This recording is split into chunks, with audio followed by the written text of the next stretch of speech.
सो एक छोटा सा टॉपिक और है, physical states of reactants and products. देखो, केमिकल इक्वेशन और केमिकल रिएक्शन हमने पढ़ लिया। केमिकल चेंजेस को केमिकल इक्वेशन के फॉर्म में ही लिखते हैं, ये भी मैंने आपको बता दिया। केमिकल इक्वेशन बैलेंसिंग कैसे करी जाती है, हिट एंड ट्रायल मेथड से वो बता दिया। Algebraic method we will discuss, है ना, कॉम्बिनेशन रिएक्शन के दौरान डिस्कस करेंगे। पर एक छोटा सा टॉपिक ये है कि केमिकल इक्वेशन लिखते समय अगर हम केमिकल इक्वेशन में रिएक्टेंट और प्रोडक्ट साइड उनके फिजिकल स्टेट्स भी मेंशन कर दे, फिजिकल स्टेट समझते हो, सॉलिड, लिक्विड, गैस, तो रिएक्शन बिकम्स मोर इंफॉर्मेटिव। ये जरूरी नहीं है कि आप ऐसा करो, पर अगर ऐसा करते हो तो रिएक्शन बिकम्स मोर इंफॉर्मेटिव। जैसे एक तो अपन ने ये रिएक्शन लिखी, कार्बन और ऑक्सीजन की रिएक्शन से कार्बन डाइऑक्साइड बना, और एक अपन ने लिखा that carbon in solid state combines with oxygen in gaseous state to produce carbon dioxide in gaseous state।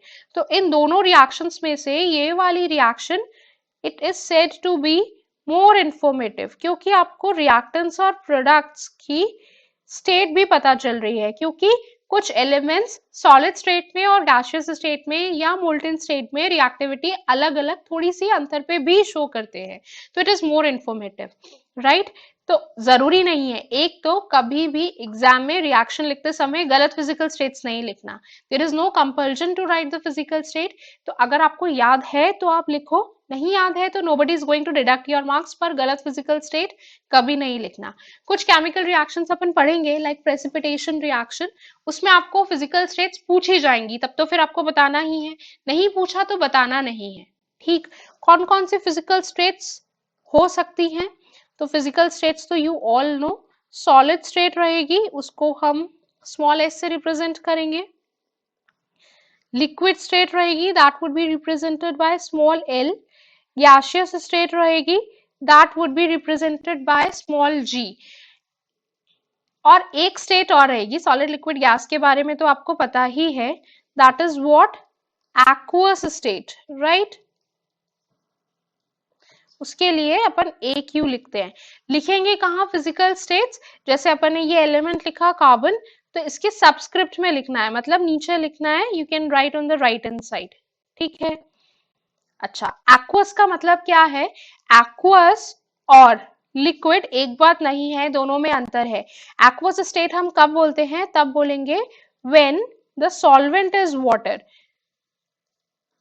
जब भी सॉल्वेंट वाटर है, यानी कोई सॉल्यूट पानी में डिसॉल्व हुआ है, तो उस स्टेट को हम एक्वस स्टेट बोलते हैं। यानी NaCl in liquid state is very much different from NaCl in aqueous state। NaCl in aqueous state का मतलब क्या, यहाँ वाटर इज द सॉल्वेंट, पानी में वो डिसॉल्व हो रखा है, और NaCl इन लिक्विड स्टेट का मतलब क्या, जो सॉलिड NaCl है उसको मेल्ट करके लिक्विड स्टेट बनाया गया होगा। तो when the solvent is water then it is known as aqueous.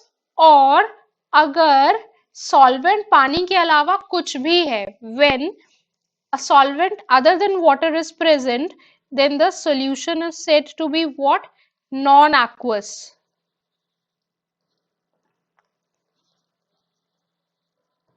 Non aqueous solution के बारे में क्यों बताया, इसीलिए बताया क्योंकि कुछ एग्जाम्पल्स हैं जो आपके एनटीएससी एग्जाम के लिए बहुत इंपॉर्टेंट है। What are the examples, they will ask you to give an example of non aqueous solution. तो one of the best examples of a non aqueous solution is tincture of iodine. मैं यहाँ लिख देती हूँ, आप ध्यान रखिएगा, this is very important for your NTSC, NTSC के लिए बहुत इंपॉर्टेंट है। और ये है कहाँ से, this is actually from class 9th। Class 9th का आपका जो सेकेंड चैप्टर था मैटर अराउंड अ स्फीयर, उसमें से ये मैंने लिया है example, non aqueous solution, tincture of iodine. Tincture of iodine का मतलब iodine which is dissolved in alcohol। Iodine पानी में डिसॉल्व नहीं है, iodine is dissolved in what, alcohol. तो मैंने बोला कि पानी के अलावा कोई भी और सॉल्वेंट है तो सोल्यूशन को क्या कहा जाएगा, नॉन एक्वस सोल्यूशन, राइट। तो iodine dissolved in alcohol is tincture of iodine. और इसका एक यूज भी मैं बता देती हूँ, that it is used as an antiseptic, चोट लग जाने पे इसका इस्तेमाल किया जाता है, तो this is an antiseptic. There is one more example of non aqueous solution, that is bromine. Bromine nature में Br2 के फॉर्म में एग्जिस्ट करता है, तो bromine which is dissolved in CCl4. CCl4 is nothing but carbon tetrachloride. Carbon tetrachloride is an organic liquid like alcohol only. तो bromine को carbon tetrachloride में dissolve किया तो ये भी क्या है, एक नॉन एक्वस सोल्यूशन। तो दे में आस्क यू कि give an example of a non aqueous solution, they may ask you give an example of an aqueous solution. नहीं तो फिर फिजिकल स्टेट्स के बारे में मुझे आपको बस ये बताना था that if you mention the physical states of reactants and products in a chemical reaction, so it becomes more informative. Is that okay? Okay तो एक टॉपिक और मैं स्टार्ट कर रही हूँ बच्चों आज की क्लास में, that is characteristics of chemical reaction. इसको मैं शुरू आज कर दूंगी and will continue it for the lecture third as well. Third थोड़ा बड़ा टॉपिक है ये, right. Characteristics of chemical reaction का मतलब क्या है, हमारे आसपास जब भी केमिकल चेंजेस टेकिंग प्लेस या केमिकल रिएक्शन हो रही है तो केमिकल रिएक्शंस के कुछ प्रॉपर्टीज हैं, कुछ कैरेक्टरिस्टिक्स हैं जिससे उसे पहचानने में हेल्प मिलेगी। Like we all individuals have some specific characteristics, हर किसी की अपनी कुछ प्रॉपर्टीज हैं, अपना कुछ बिहेवियर है। on the basis of that we are able to distinguish between different individuals। ठीक, तो केमिकल रिएक्शन के भी कुछ कैरेक्टरिस्टिक्स हम पढ़ेंगे। कौन कौन से पढ़ेंगे? One is evolution of gas. Evolution of gas का मतलब ड्यूरिंग एनी केमिकल चेंज या in any change if a gas is evolved, कोई भी गैस हो सकती है, it may be H2, it may be CO2, it may be nitrogen, it may be sulphur dioxide, तो definitely नया substance बना तो अ chemical change is definitely taking place.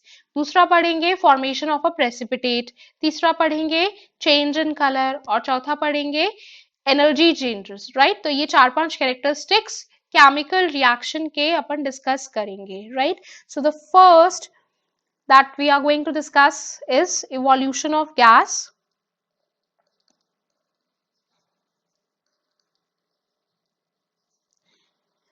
किसी भी चेंज के दौरान अगर गैस इवॉल्व हो रही है, for example you take any mineral acid and you take any reactive metal मतलब like सोडियम, पोटेशियम, मैग्नीशियम, मतलब जो रिएक्टिविटी सीरीज में कॉपर से थोड़ा सा ऊपर आते हैं, तो you take any reactive metal. तो अगर मेटल और एसिड की रिएक्शन होगी तो उसमें सॉल्ट बनेगा और हमेशा हाइड्रोजन गैस रिलीज होगी ही होगी। हम केमिकल रिएक्शन में गैस के इवोल्यूशन को अपवर्ड हेडेड एरो से रिप्रेजेंट करते हैं। तुम चाहो तो यहाँ स्टेट में गैस भी लिख दो, पर an upward headed arrow always represents what, that a chemical change is taking place along with evolution of gas. Example लेकर के बताओ, you can take an example कि हमारे पास मिनरल एसिड था HCl और उसके अंदर हमने जिंक के कुछ ग्रेन्यूल्स डाल दिए तो जिंक क्लोराइड बना। जिंक क्लोराइड का फॉर्मूला क्या है? ZnCl2। कैसे बना होगा ये? जिंक के ऊपर +2 चार्ज, क्लोरीन के ऊपर -1 charge, so the formula is ZnCl2 और हाइड्रोजन गैस रिलीज हुई। अगर मैं रिएक्शन को बैलेंस करूं so the reaction is balanced in this way. तो गैस इवॉल्व हुई, हाइड्रोजन गैस की इवोल्यूशन का पहचान क्या है? That it burns with a pop sound. It is characterized by, इसके पास एक बर्निंग मैच स्टिक लेकर के जाओ तो hydrogen gas burns with a popping sound or a pop sound you can tell, तो हाइड्रोजन गैस इज इवॉल्व्ड। ठीक, एक एग्जांपल और लेते हैं अपन गैस की इवोल्यूशन का, वो ये कि you have any metal carbonate, जैसे कैल्शियम कार्बोनेट अपने पास है। कैल्शियम कार्बोनेट का कॉमन नेम जानते हो? It is known as limestone. ये कॉमन नेम सबको आने चाहिए, कुछ सारे नहीं, जो कॉमन नेम सबको आने चाहिए वो मैं लिख दूंगी। It is also known as marble. तो लाइमस्टोन की रिएक्शन अपन ने मिनरल एसिड से करवाई तो एक तो सॉल्ट बनता है कैल्शियम क्लोराइड, एक वाटर बनेगा और एक कार्बन डाइऑक्साइड। ये प्रोडक्ट्स ही क्यों बने या फिर यही प्रोडक्ट्स कैसे बने वो हम टाइप्स ऑफ रिएक्शंस में देखेंगे। अभी हम आपको सिर्फ इतना बताना चाह रहे हैं कि ड्यूरिंग एनी चेंज अगर गैस इवॉल्व हुई तो it is a guarantee that chemical change is taking place. तो गैस इवॉल्व होना मतलब वो केमिकल रिएक्शन या केमिकल चेंज का एक पहचान है। इसका जनरल फॉर्म में लिख देती हूँ यहाँ पर कि कोई भी मेटल कार्बोनेट कि रिएक्शन, इसीलिए मैं आपको कह रही थी कि आपको फॉर्मूला मेकिंग आनी चाहिए। जैसे मैंने कहा कि रिएक्शन बिटवीन मैग्नीशियम कार्बोनेट, तो मैग्नीशियम कार्बोनेट का फॉर्मूला बनाना आपको आना चाहिए। So the product would be what, salt would be produced, water will be produced and carbon dioxide will be produced. Carbon dioxide gas की इवोल्यूशन का पहचान क्या है?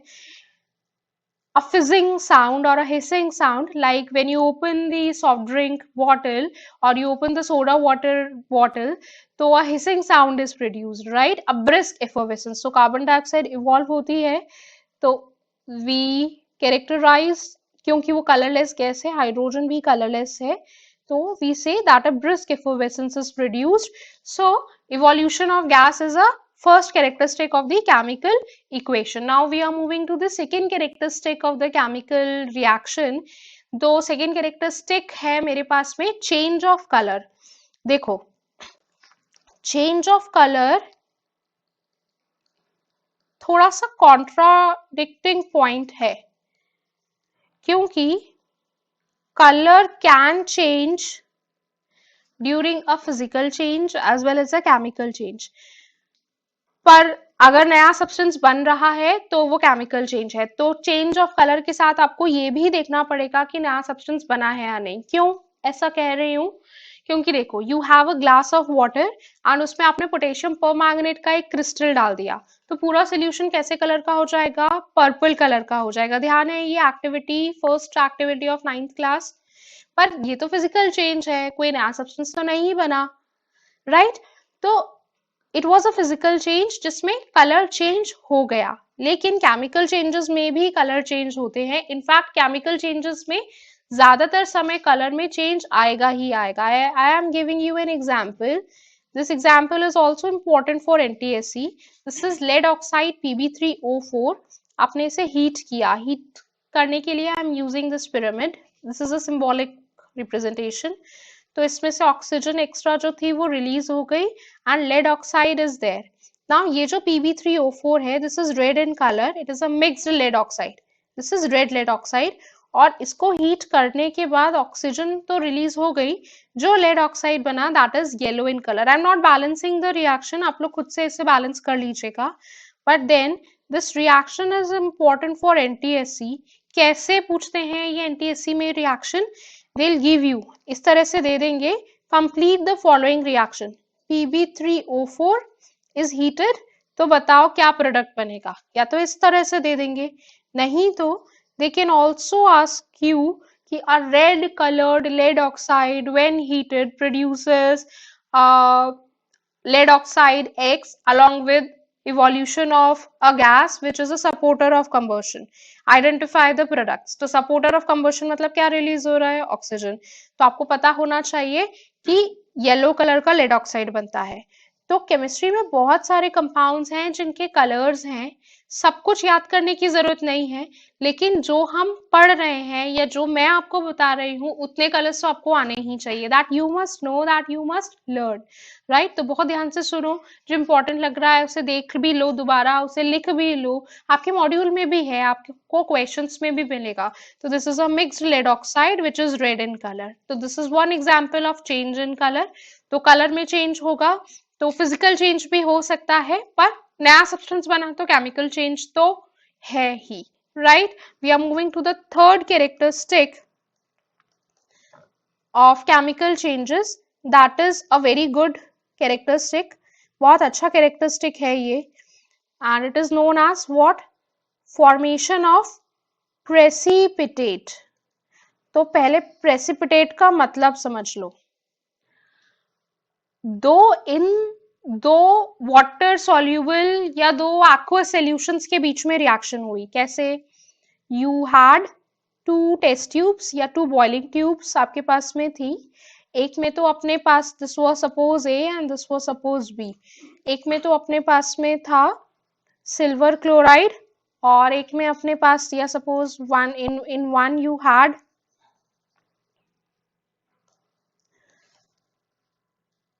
Sodium chloride and in one you have silver nitrate. ये दोनों aqueous solutions हैं। Aqueous solutions का मतलब क्या? They are soluble in water, right? तो इन दोनों के अंदर ये वाले aqueous solutions present हैं। आपने you inserted test tube B into test tube A, तो रिएक्शन होने के बाद you had AgCl, AgCl का व्हाइट कलर का प्रेसिपिटेट आता है, this is white in colour, जो टेस्ट ट्यूब में नीचे डिपॉजिट हो गया एक इनसॉल्युबल सॉलिड, और ऊपर लिक्विड के फॉर्म में या एक्वस सॉल्यूशन के फॉर्म में सोडियम नाइट्रेट रह गया। ये रिएक्शन हुई ऐसे थी कि sodium combined with nitrate and silver combined with chloride, मतलब आयंस का एक्सचेंज हो गया। अभी आएगी डिटेल में डबल डिस्प्लेसमेंट रिएक्शन, राइट। तो मेरे कहने का मतलब, अगर दो एक्वस सॉल्यूशन को आपने मिक्स किया और दो एक्वस सॉल्यूशन को मिक्स करने से कोई इनसॉल्युबल सॉलिड जनरेट हुआ, राइट। इनसॉल्युबल सॉलिड का मतलब ऐसा सॉलिड जो अब किसी और सब्सटेंस में डिसॉल्व नहीं हो सकता, तो ऐसे इनसॉल्युबल सॉलिड को हम क्या बोलते हैं, प्रेसिपिटेट, राइट। तो अगर प्रेसिपिटेट बन रहा है तो मतलब केमिकल रिएक्शन हुई ही है and a chemical change has definitely taken place. Precipitates के अलग अलग कलर्स हो सकते हैं, डबल डिस्प्लेसमेंट और प्रेसिपिटेशन रिएक्शन आगे इस चैप्टर में अलग से है और बहुत इंपॉर्टेंट भी है एनटीएससी के लिए भी और स्कूल और बोर्ड एग्जाम्स के लिए भी, तो हम वहां डिस्कस करेंगे। तो अभी तक हमने in this class we have discussed कि केमिकल इक्वेशंस की बैलेंसिंग क्यों करनी चाहिए, कैसे करनी चाहिए। एक मेथड हमने डिस्कस कर लिया है, hit and trial method. Algebraic method we are going to discuss with combination reactions, right. Balance chemical equation से क्या क्या इंफॉर्मेशन मिलती है, उसके क्या एडवांटेजेस हैं, वो सब कुछ भी अपन ने डिस्कस कर लिया। फिजिकल स्टेट्स लिखना जरूरी है, aqueous solution, non aqueous solution, and then we started with characteristics. तो कैरेक्टरिस्टिक्स में हमने इवोल्यूशन ऑफ गैस पढ़ा, आज हमने फॉर्मेशन ऑफ प्रेसिपिटेट पढ़ा and we also learn change in colour. There are 2 more characteristics left, उसी कैरेक्टरिस्टिक से हम अपनी अगली क्लास शुरू करेंगे। तब तक आई होप कि आप आज की क्लास में और फर्स्ट क्लास में हमने जो सब कुछ पढ़ा है उसे पढ़ लेंगे मॉड्यूल में से। You can also try to attempt check post 2 and check post 1। NCERT में केमिकल इक्वेशंस की बैलेंसिंग पर क्वेश्चन है, उन्हें जरूर से कर लीजिएगा। इट इज इंपॉर्टेंट कि आप बैलेंसिंग की अभी कुछ 3-4 दिन तक तो कम से कम लगातार प्रैक्टिस करिए, right. So I hope you understood the lecture quite well and keep studying, stay healthy, bye।